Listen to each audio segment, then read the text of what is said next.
সবাই আমরা বোবা হয়ে যাব। মা যদি স্তব্ধ হয়ে যায়, মায়ের কত পাহাড়, এই পাওয়ার মাতৃকুলে যারা জন্মগ্রহণ করেছেন, আমরা তো পুত্রকুলে জন্মগ্রহণ করে আমরা মাতৃ বেদনা, মাতৃ যন্ত্রণা, মাতৃ জ্বালা বুঝতে পাই না।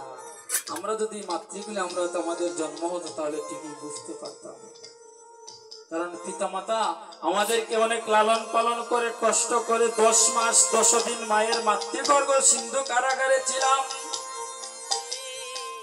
একটি সন্তান প্রসব যখন হয়, সেই মায়ে জানে সন্তানের প্রসব ব্যথা কত ব্যথা।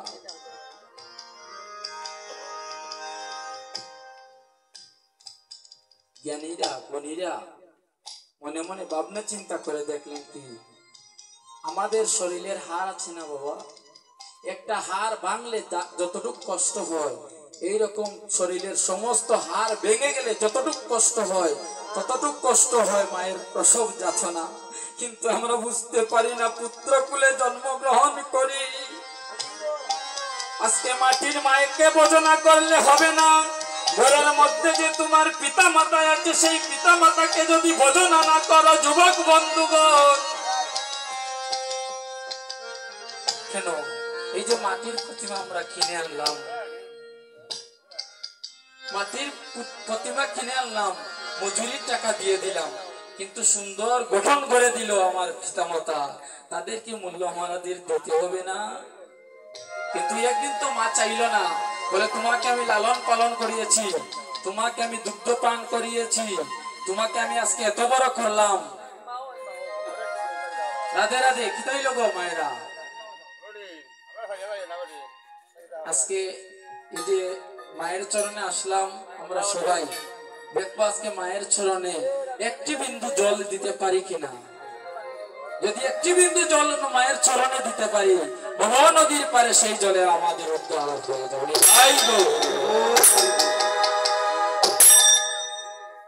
যখন মা সরস্বতী ক্ষীরোদ সাগরে গিয়ে তপস্যা করতে শুরু করলেন, স্বর্গের দেব দেবতারা সবাই ভাবলেন একই হলো কি, আজকে বাঘ দেবী মা সরস্বতী ধ্যানস্থ হয়ে গেলেন, তপস্যায় বসে গেলেন, এই পৃথিবী তো ধ্বংস হয়ে যাবে। সব দেব দেবীরা মনে মনে বাসনা জাগলো, চিন্তা করলো, চিন্তা করে গেলেন কোথায়? প্রভু নারায়ণের কাছে।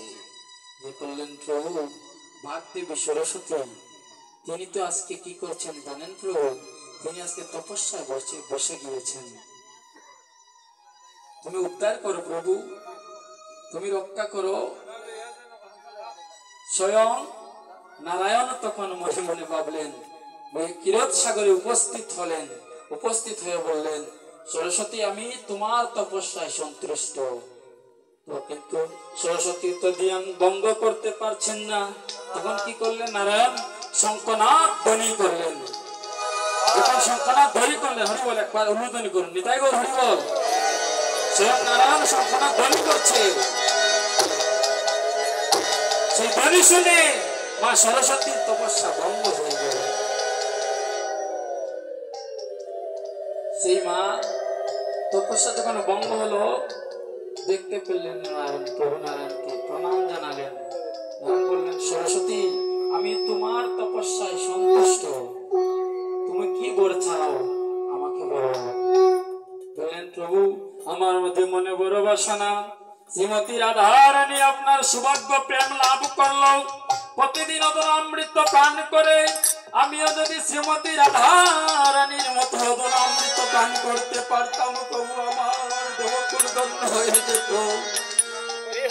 মা সরস্বতী করে জুড়ে সে বর চাইলেন, কিন্তু প্রভু নারায়ণ বললেন, তথাস্তু, আমি যেহেতু বলেছি তোমাকে বর দেব, তাই আমি তোমাকে যেতে হবে।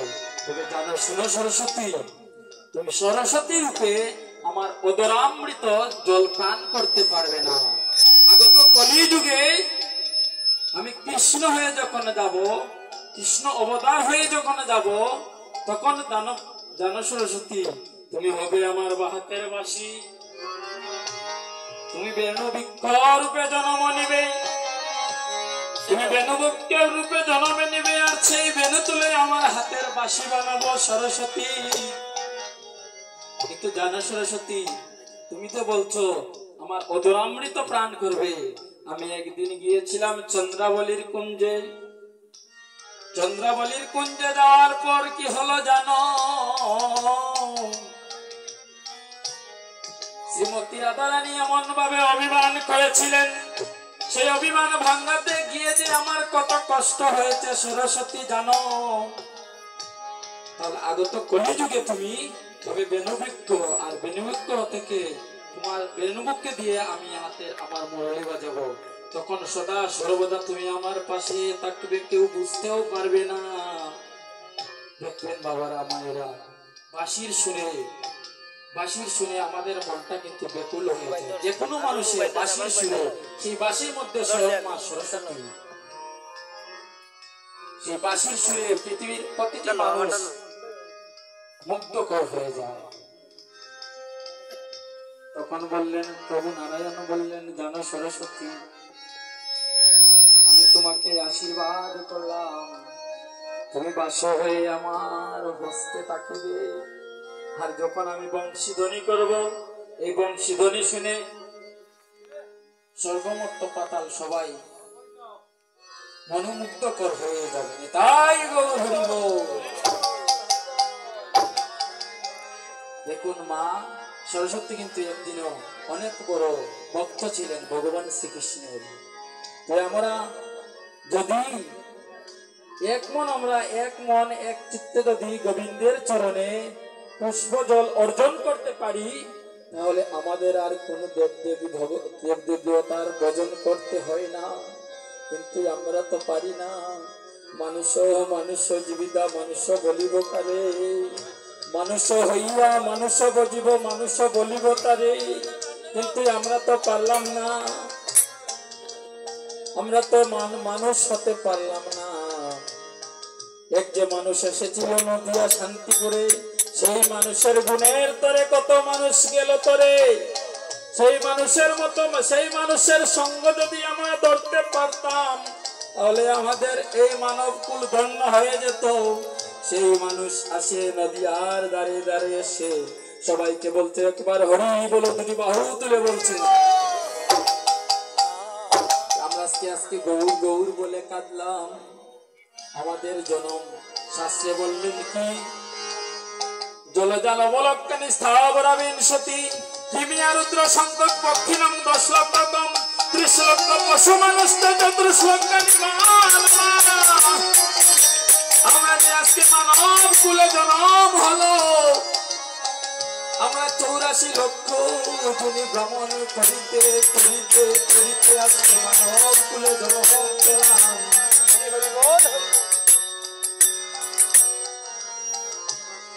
আমরা মাছ হলাম, কৃমি হলাম, কুকুর হলাম, ছাগল হলাম, বৃক্ষ হলাম।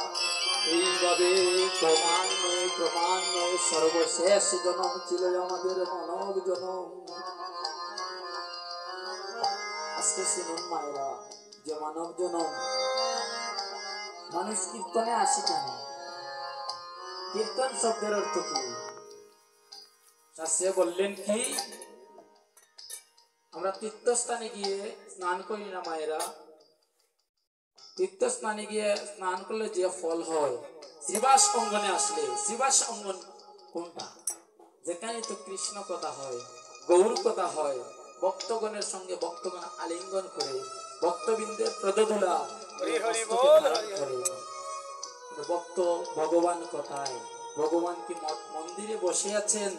আমার ভগবান বললেন কি, আমার মম প্রিয় ভক্তগণ যেখানে আমার নাম গুণাগুণ করে, ভক্ত সঙ্গ করে, সাধুক সঙ্গ করে, সেখানে আমি উপস্থিত হই। এই আসরের মধ্যে কয়জন ভক্ত, কার কাছে ভগবান কি রূপে আছেন আমরা বলতে পারবো না।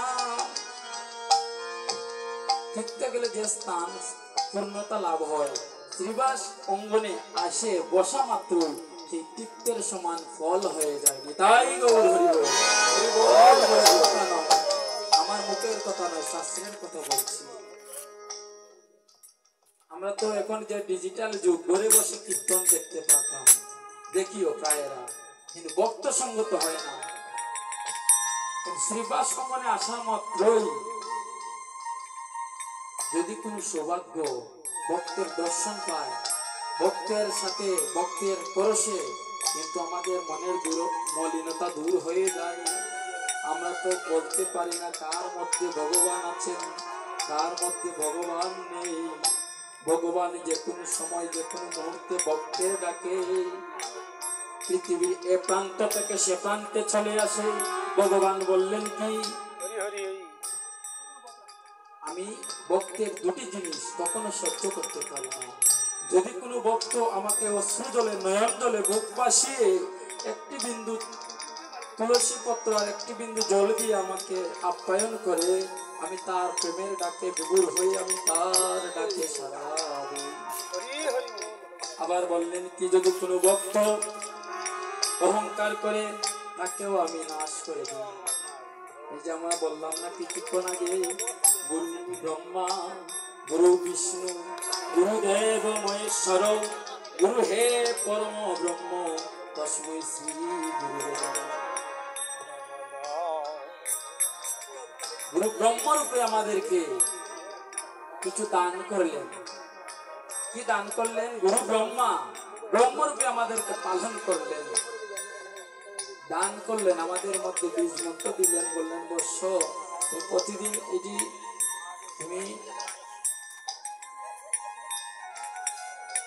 তুমি এটি জপ করবে, তোমার পিতামাতার সেবা যত্ন করবে, সৎ সরল পথে চলবে। আবার গুরু বিষ্ণু আমাদেরকে পালন করলেন, বিষ্ণু রূপে আমাদেরকে পালন করলেন।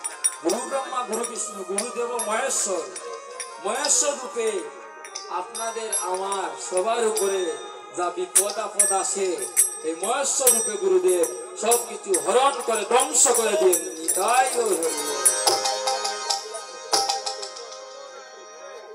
আমাদের কিন্তু আমরা কিন্তু অনেক, আমাদের কপালে যদি সুখ না হয় বাবা, ভগবান যদি আমাদেরকে সুখী না করেন, আমরা কখনো সুখী হতে পারবো না। আজকে যে আমার যুবক বন্ধুগণ মা সরস্বতীর চরণে এক বিন্দু পুষ্পাঞ্জলি দিলেন, তারা বড় বাসনা করে দিলেন। আজকে এখানে যে যারা এসেছেন অনেক ভক্তবৃন্দের পদধূলি পড়বে যখন হরিনাম সংকীর্তনের, তাদের খুব একটা উদ্যোগ আমার ভালো লাগলো। আমি তো অনেক জায়গায় দেখি এবং শুনছিও দেখছিও, তারা কীর্তন না সাজিয়ে তারা ডিজে গান সারা রাত্র বাজায়, ড্যান্স দেয়। কিন্তু আমার যে যুবক বন্ধুগণ যেবা যারা মিলে এই উদ্যোগটা নিলেন, কৃষ্ণ কথা শোনাবেন ভক্তবৃন্দদেরকে, ভক্তবৃন্দের পদধূলি আপনারা নিবেন, এটাই সবথেকে মানব জীবনের চাওয়া পাওয়া।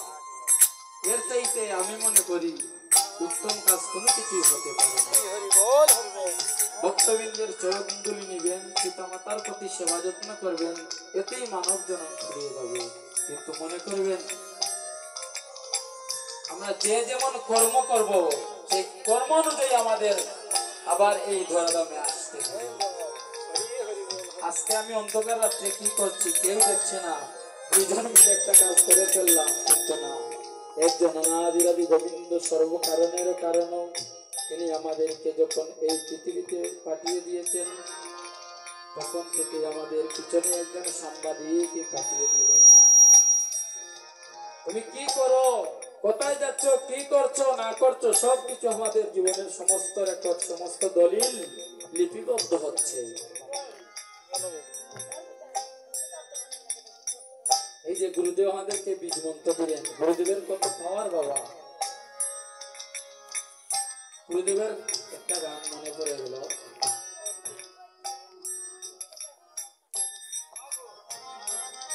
দয়াল গুরুজারে কৃপা করে দীপ জ্বালাইয়া অন্ধকারে শিখায় তারে অসাধ্য সাধনা। গুরুদেবের এমন একটি পাওয়ার, অসাধ্য কিভাবে সাধন করতে হয় সেটাও গুরুদেব আমাদেরকে শিখিয়ে।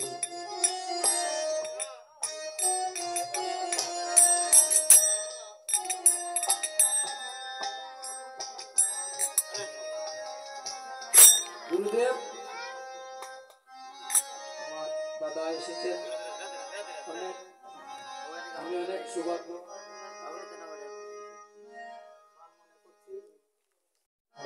কাশর থেকে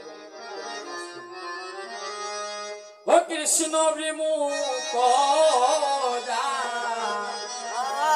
দেখুন কৃষ্ণ বিমুখ যান তাদের একটু সুন্দর করে চাউটা দেওয়া যায় শিকুলে কৃষ্ণ বিমুখ যান তার ঘরের মধ্যে যদি ফসল থাকে সে ফসল পান করতে পারে না ঘরের মধ্যে যদি গাভী থাকে সে দুঃখ পান করতে পারে না সে যদি ঘর ভিটা মাটি জলের মধ্যে নিয়ে তৈরি করে সোনা দানা দিয়ে তৈরি করে সেই ঘর জলসে পড়ে যায় জলের মধ্যে ঘর যখন বাঁধব সেই জলের মধ্যে আগুন লেগে যায় ও কৃষ্ণ বিমুখ যাহার রে বাহিরে ও বাইরে শুকনাই রে সংসারে ও কৃষ্ণ